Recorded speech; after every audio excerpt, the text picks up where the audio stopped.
This is the 2014 Nissan Versa Note. Now here I have the hatchback version. There's also a non-hatchback version with a trunk that's slightly cheaper. All Versas come with a 109 horsepower 4-cylinder engine. The only difference is the transmission offered. The base box is a 5-speed manual rated at 30 miles per gallon average. There's a 4-speed automatic rated at 30 miles per gallon average. And on this one I have the CVT automatic, which is rated at 35 miles per gallon average, for a total spread of 31 to 40. CVT automatics get better gas mileage on paper. If you're a slow driver, you can usually get better mileage, but if you're an aggressive driver, CVT automatics don't work that well. They'll sometimes give less mileage. I doubt very seriously I'm going to see 40 miles per gallon on this, but we'll just have to wait and see. The cabin of the Versa is nothing fancy. It can't be to maintain the $12,800 suggested retail price. And at that fee, you do not get power windows or power locks. You have to pay optional for that. The climate control is very easy to use. A dial for the vent, a dial for the temperature, a dial for the fan speed. Doesn't get much easier than that. The Versa has a gigantic glove box, larger than what you get in some supersized vehicles. How they did it, I don't know, but I'm glad they did. Lots of room in here. The rear seats have plenty of room for 2 adults. The rear seats do fold, but if they don't, you still have lots of good cargo room back here. The steering feedback is reasonable for such a small car. The brake pedal feels good too. But in the handling department, it's just barely adequate. You're not going to be racing around any corners at high speeds anytime soon. The ride's reasonably comfortable on city streets, but if you start hitting potholes, you get a lot of banging noise that can knock the fillings out of your teeth. And if you're looking at the screen here, you'll notice that the dash is reflecting in the windshield, which is very annoying on sunny days. If you floor the gas pedal with the CVT automatic, you get more noise than movement. If you're a fast driver, I think you'd be happier with the 5-speed manual, which only comes on the cheaper versions, unfortunately. I took the Versa on a highway trip, racking up 250 miles. My average mileage was 34 miles per gallon. Not the 40 advertised, but that's about what I expected at 75 mile per hour plus cruising. I suspect the 5-speed manual will get pretty close to the same.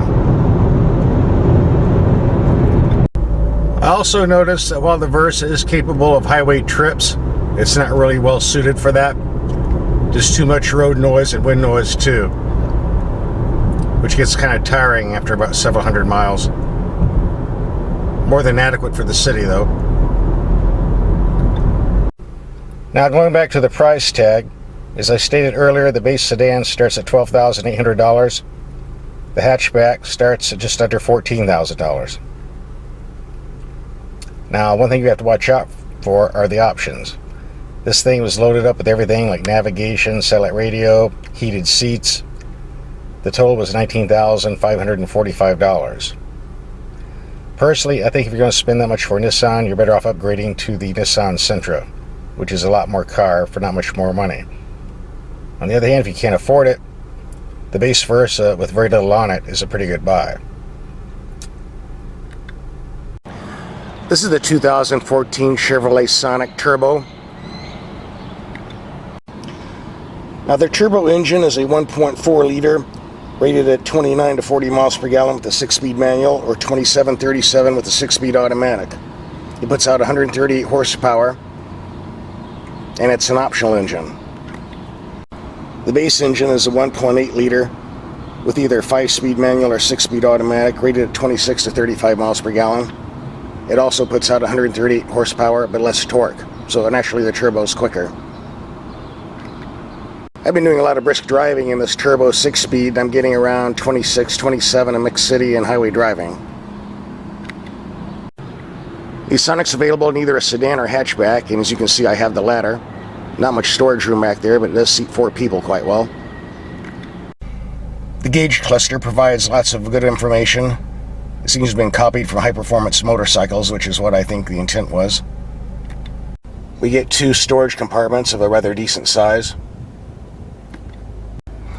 The climate control buttons are very simple. A knob for fan speed, temperature, and then the outlets. Very simple, very easy to use. In daily driving, the Sonic's a pleasure to drive. The steering's very quick and responsive.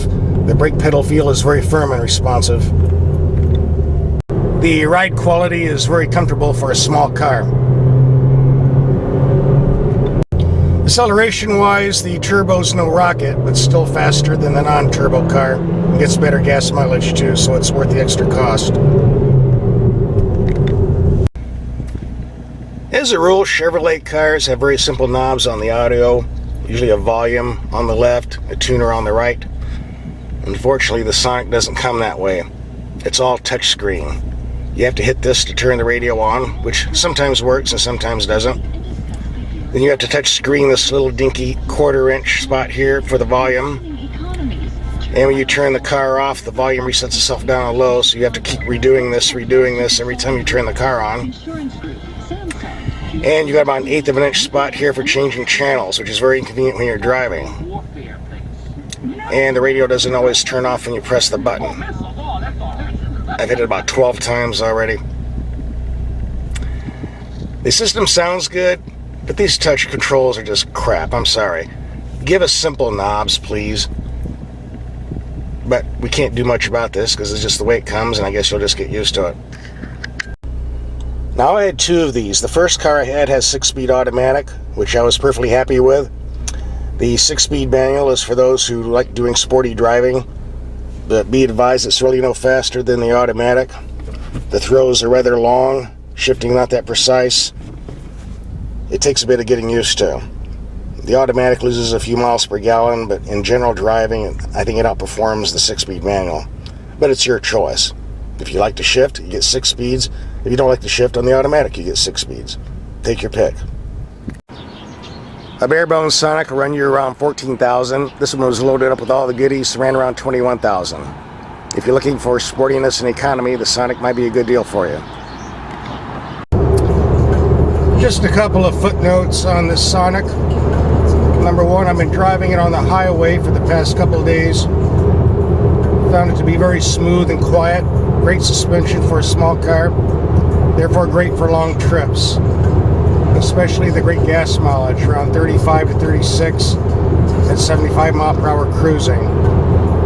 If you drop it down to 60, 65, you might get the 40 mpg on the price sticker, but I haven't gotten there yet. Number 2, I've gotten an awful lot of compliments on the way this car looks, which is kind of surprising. It doesn't look that special to me, but obviously it does to a lot of others. That's another good selling point, I suppose. Like I said, a nice looking car for someone who wants something sporty and economical. And report.